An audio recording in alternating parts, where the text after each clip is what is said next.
से जो हम लोग जिस जिस सिस्टम के लिए मैग्नेटिक फील्ड जानेंगे निकालेंगे, जैसे बायो सावर्ट के लिए 2-3 सिस्टम देखे। एम्पियर्स लॉ से डायरेक्ट बहुत आसान एग्जांपल हम लोग देख सकते हैं, इनफिनिटली लॉन्ग वायर।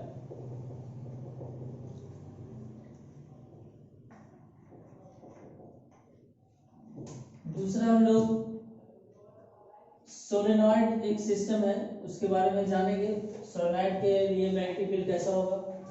तीसरा सिस्टम हम लोग पढ़ेंगे इसके मदद से जिसमें हम लोग मैग्नेटिक फील्ड जान सकते हैं। तीसरा सिस्टम है टोरॉइड। तो एम्पियर के नियम से हम लोग अनंत लंबेता,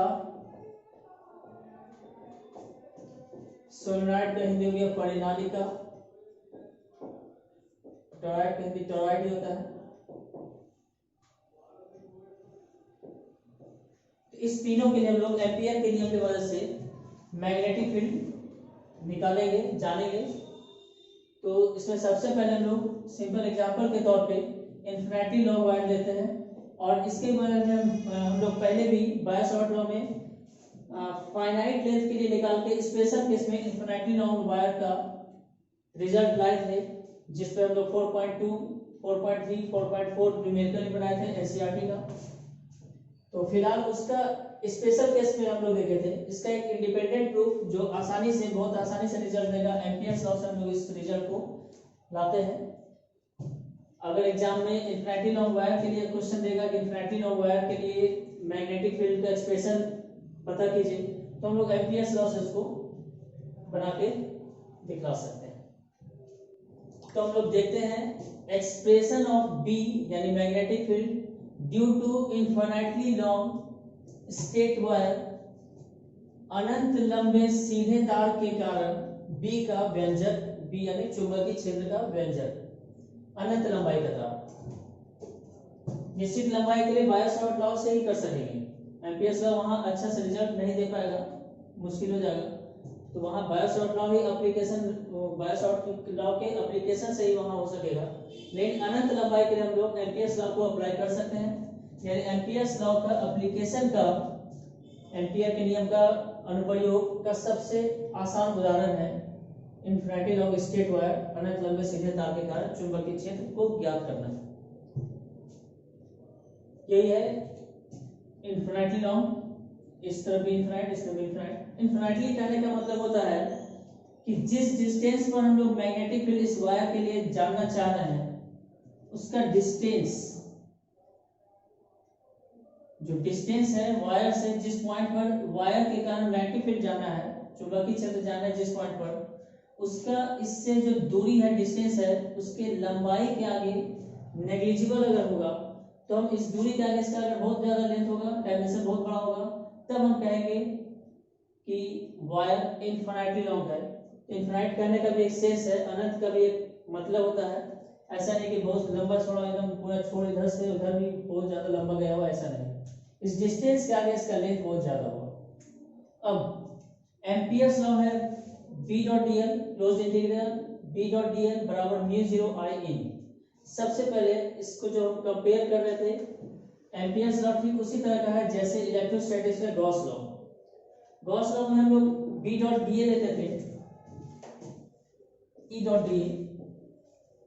तो जब भी हम इसका एप्लीकेशन करते थे, प्रयोग करते थे, तो एक सरफेस हम लोग या तो रहना चाहिए पहले से सरफेस, या अगर नहीं है तो हम लोग एक सरफेस लेते थे जिसका नाम हम लोग गॉसियन सरफेस देते थे, हिंदी में गॉसी सतह। उसी तरह यहाँ भी एम्पियर्स लॉ जब लगाएंगे तो यहाँ सतह नहीं लेकर के एक लूप हम लोग को इमेजिन करना है जो P से गुजरता हो, जहाँ पे हम लोग मैग्नेटिक फील्ड जाना है।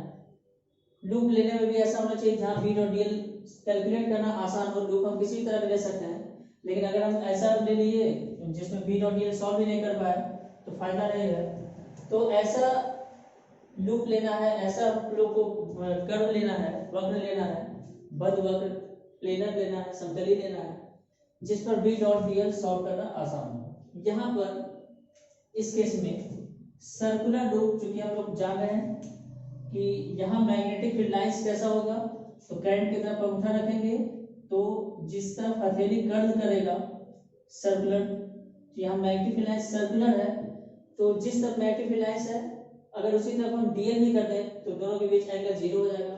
तो सबसे अच्छा रहेगा यहाँ पर एम्पियर्स लूप के रूप में, वहाँ गॉसियन सरफेस बोलते थे गॉस लॉ में, या एम्पीरियन लूप बोलेंगे। तो एम्पीरियन लूप यहाँ पर जो हम लेंगे सबसे आसानी से रिजल्ट देने वाला एम्पीरियन लूप होगा सर्कुलर,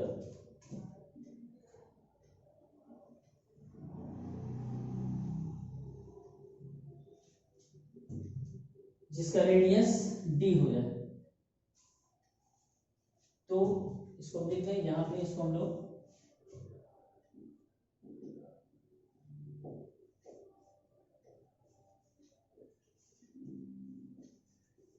एम्पीरियल लूप या हिंदी में एम्पियर लूप सीधा करते हैं।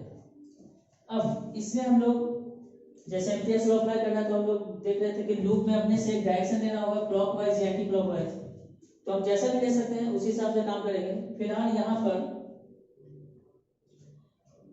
करंट इस तरफ है तो करंट को पॉजिटिव बनाने के लिए बेहतर होगा कि हम इस तरफ घूमें, यानी हम लोग अपने चलने का डायरेक्शन इस तरफ रखें। और यहाँ मैग्नेटिक फील्ड भी उसी तरफ है तो हम कह सकते हैं किसी भी जगह एलिमेंट पर मैग्नेटिक फील्ड और डीएल दोनों का डायरेक्शन सेम होगा। हम उसी तरह से एम्पियर लूप लिए भी हैं और घूमने का भी डायरेक्शन हम लोग सुविधा के हिसाब से जान करके कि पॉजिटिव आंसर आए हम लोग बी और डीएल का डायरेक्शन सेम रखें। इसके लिए हम लोग जो घूमे हम लोग इस लूप में इस तरह से घूमे, तो यहाँ पर बी डॉट डीएल क्या हो जाएगा, एक एक करके लोग देखते हैं। एलएचएस बी डॉट डीएल हो जाएगा बी डी एल, और हर जगह लूप में सेम डायरेक्शन है इसलिए लूप को कहीं भी तोड़ने की जरूरत नहीं है, लूप क्लोज ही रखेंगे। अगर कहीं अलग एंगल बनता है कहीं और अलग एंगल बनता है तो हम पार्ट वाइज तोड़ तोड़ के करते हैं।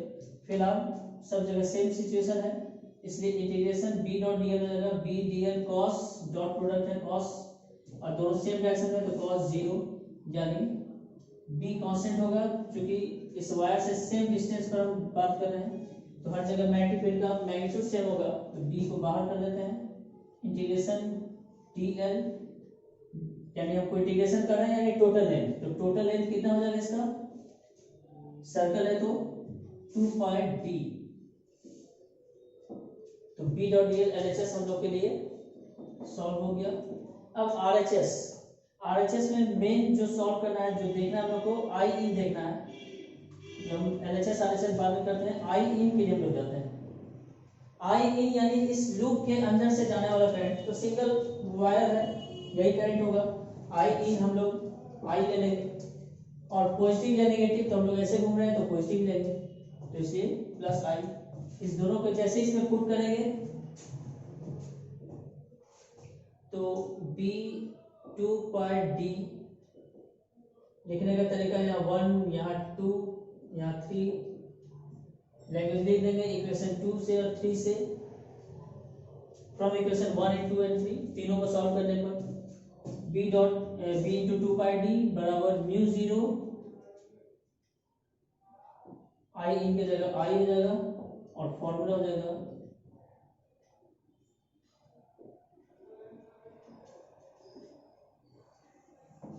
सेम फॉर्मूला जो हम लोग पहले भी स्पेशल केस में बायस फॉर्मूला में फाइनाइट वायर में लाए थे, सेम वही फॉर्मूला है जिसको हम लोग इस तरह से भी लिख सकते हैं म्यू 0 2 पाई को 4 पाई बना देते हैं और एक 2 ऊपर दे देते हैं, ऐसे फॉर्मूला हम लोग लाए थे। तो एम्पियर्स लॉ का एप्लीकेशन का सबसे अच्छा उदाहरण